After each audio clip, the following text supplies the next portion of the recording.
സാരി തരാം, വാച്ച് തരാം, mixie വാങ്ങിക്കൊണ്ടുവരാം.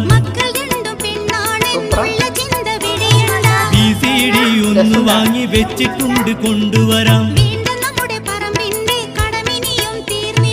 AC റൂമിലിരിക്കുമ്പോഴും ചിന്ത വന്നാൽ വിയർക്കുന്നു.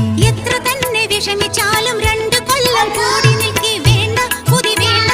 ഇപ്പം വരണ്ടേ പൊന്നുമരരെ, ഒട്ടേറെ പൈസ വേണം പുന്നാരമുത്തേ, എന്റെ പഞ്ചാര സത്തേ. ഞാൻ വെച്ച തൈമാവ് കായ്ച്ചിട്ടുണ്ടോ? നമ്മടെ വരിക്കയിൽ ചക്കയുണ്ടോ?